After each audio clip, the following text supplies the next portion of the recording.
Mae'r recordiad hwn jyst arbawf i brofio sut mor hawdd yw I mi I siarad jyst yn hamddenol pan dwi'n mynd yn gwmpas ar fy nydd, jyst I dro I dro, jyst I troi at fy device a jyst I recordio rhywbeth sydd yn diddorol I mi. Ac wedyn gyda hynny, dwi'n gallu gwneud cymwysiad I gwneud rhyw fath o fideo neu recordiad ac wedyn gallu ei postio ar y wefan. Felly dwi'n just mynd I cadw y recordiad hwn yn rolio ac dwi'n just yn cadw ymlaen I just pwyso ar saib botwm ac pan dwi'n yn barod I dweud rhywbeth, dwi'n yn gallu pwyso ar y saib botwm unwaith eto ac wedyn I barhau ar fy sgwrs. Wel te, mae'n hyn nawr bron 20 munud I 7 o'r gloch ar y dydd Mercher ar 4 o'r mis Gorffennaf 2011 ac dwi'n yn gallu gwneud recordiadau fel hwn, fel dyddiadur. Efallai, dwi'n yn gallu gwneud y recordiad hwn yma ac felly a rhyw fath o'r cyfnod yn y dyfodol, dwi'n yn gallu chwarae yn ôl y recordiad dwi'n wedi ei gwneud. Ac wedyn, fyddai hynny fel yn hytrach na gwrando ar rhyw fath o ffotograff, dwi'n yn gallu gwrando ar rhyw fath o dyddiadur oddi wrth y cyfnod cynharach. Felly, dwi'n yn gallu ymdrin ar yr recordiad o'r fath yma fel ffotograff yn sain yn hytrach na ffotograff yn golwg. Felly, I gwneud y ffotograff yn sain, dwi'n angen I mewnbynnu cyn gymaint o'r bethau yno fe I dod o hyd o'r manylion sydd yn llawn o diddordeb, efallai. Wel, mae'n hyn nawr 19 munud I 7 o'r gloch yn y bore, dydd Mercher, ar 4 o mis Gorffennaf 2021 ac mae'r tywydd yn hyfryd. Mae'n newydd yn wario. Dwi'n credu maen wedi mario awddydi 1 awr nawr, neu 2 awr. Ac mae'r y haul yn dal yn meddal. Dim eto yn cynnes iawn, ond mae'r tymheredd yn hyfryd.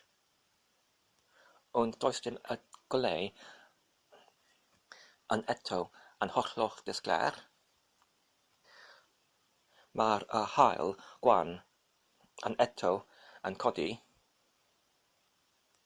Ac fydd nawr yn barod I gwneud brecwast, jyst yn unig gwpan o goffi I dechrau, ac wedyn dwi'n yn gallu bwyta rhyw bisgedi neu rhywbeth fel hynny. Ac wedyn dwi'n gallu dechrau gyda fy ngwaith, sef I parhau I ysgrifennu y gramedig am yr iaith gynniwig canol oes, ac wedyn dwi'n angen I agoffa fy hunain, mae'r ar 1 o'r gloch y pnawn yma, a mae'r gyfarfod hefyd. Beth wedyn dylwn I galw y gweithredoedd hon, sef I cadw dyddiadur ar yr recordiad. Wel, yn y Saesneg, byddwn ni'n ei galw rhywbeth fel awdioddyddi, ond beth yw awdioddyddi yn Gymraeg? Wel, yn y dyddiadur, mae'n dweud yn y Gymraeg, mae'r audio yn gyfieithu I sain, neu os rydyn ni'n angen I ddefnyddio yr gair audio fel blaen erin, enghraifft. Rydyn ni'n gallu defnyddio blaen erin sain fel yn sain llafar, neu ydyn ni'n gallu defnyddio blaen gerin awdio hefyd. Mae'n gwell I mi I defnyddio blaen gerin awdio, achos mae'n awdio yn cyfeirio at rhywbeth sydd enwedig yn cysylltu gyda'r recordiadau, ond gyda'r sain, gallai hynny I fod unrhyw beth sydd yn gwneud sain. Felly, dwi'n mynd I galw y gweithrededd hon awdioddyddiadur. Mae'r amser 1 munud wedi 7 yn y bore. Os dwi'n mynd I creu awdioddyddiadur, dwi'n credu mae'n bwysig I creu rhyw fath o recordiad sydd yn diddorol I clywed ar gyfer y cynulleidfa o'n dyddi. Enghraifft, os dwi'n gallu golygu y recordiad hwn ac wedyn yn gwneud fe fel rhyw fath o gwynsiad yn rhyw fath o fideo, mae'n angen yr cymwysiad yn y recordiad I fod yn diddorol yn ytrach na rhywbeth sydd yn hollol yn random. Wel, yn y geiriadur, mae'r amrywiaeth o cynigiad yn y geiriadur. Mae'r gair damwain neu damweiniol sydd dwi ddim yn licio oherwydd mae'n yn awgrymu rhywbeth sydd yn anffodus. Mae'n hefyd y gair strae, sef dwi'n credu mae'n hynny yn ystyru neu cyfeirio y gair stray sydd ddim yn hollol yn union. Ac hefyd mae'r gair antur sydd dwi'n meddwl yn gyfateb gyda'r gair adventure yn Saesneg, sef unwaith eto dwi ddim yn credu yw yn hollol union. Felly dwi'n wedi dod o hyd o'r gair hab-nab. Gyda'r gyntaf syllaf hab yn cyfeirio rhywbeth sydd yn digwydd ar hap, ac nab sydd yn golygu rhywbeth sydd yn brybwll. Felly dwi'n credu mae'r gair hab-nab fod yn hen ffasiwn iawn yn efallai yn fwy union I ddisgrifio gair random, neu hefyd mae'r gair random hefyd yn Gymraeg. Felly I barhau gyda'r pwnc blaenorol, sef sut I gwneud neu pa rheolau I ddilyn I creu recordiad sydd yn ddiddorol i'r cynulleidfa neu gwrandawyr. Dwi'n credu yn gyntaf, y gyntaf rheol yw pan yn dechrau pob un dodiad yn dyddiadur, mae'n bwysig I datganu yr amser, achos mae'n hynny yn golygu i'r gwrandawyr mae'r hwn yn recordiad neu dyddiadur, ac mae'n hwn sydd yn gwneud ystyr i'r gwrandawyr, achos maen nhw'n felly yn deall mae'r recordiad yn cyfres o'r dodiadau o'r eitemau sydd ddim yn angenrheidiol I fod yn gysylltiedig gyda ei gilydd, os nad yw yr amseriad ar y dechreuad o bob dodiad neu eitem yn y dyddiadur, fyddai'r cymwysiad yn rhedeg union i'w gilydd, ac fyddai y canlyniad yn sonio yn eithriadol o habnab neu random i'r gwrandawyr. Felly, mae'n bwysig ar y dechreuad o bob un mewn osodiad yn y recordiad neu yn y dyddiadur, mae'n bwysig i datganu yr amser. Yn un modd, mae'n bwysig ar y dechreuad o bob dydd, ac yn y gyntaf mewn osodiad, mae'n bwysig i datganu hefyd y dyddiad ar gyfer yr un rheswm, sef i gwneud hynny yn eglur i'r gwrandawyr. Mae'r hwn yn recordiad o dyddiadur gyda'r cymwysiad sydd ddim yn anrhydol i fod yn gysylltiedig gyda ei gilydd yn dydy. Ac wedyn, pan mae'r gwrandawyr yn deall hynny, maen nhw'n yn gallu gwerthfawrogi ac yn gallu deall y cymwysiad yn fwy. Achos maen nhw'n wedyn yn gallu deall beth i wrando amdano fe. Ac hefyd i gwneud ystyr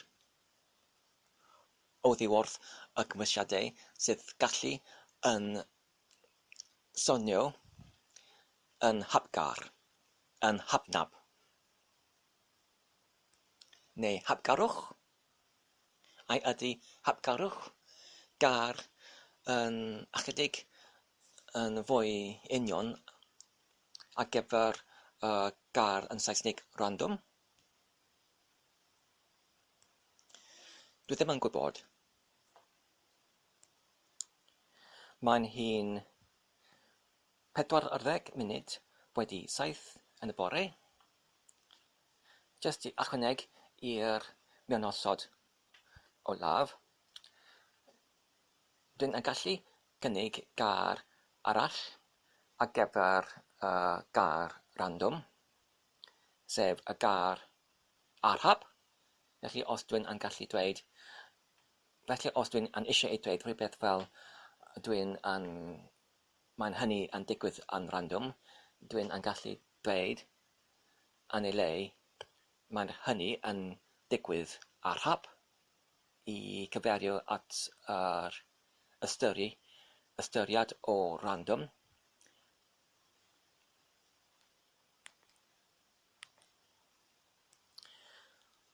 Mae'n hi'n 7:15 yn y bore.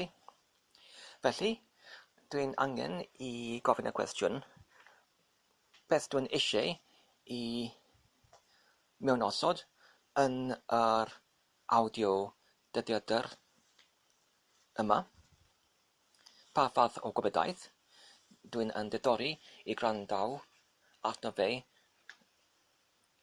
yn amryw cyfnod yn y dyfodol, neu ar gyfer fy gwrandawyr i gwrando yn yr fformat o ryw fath o fideo?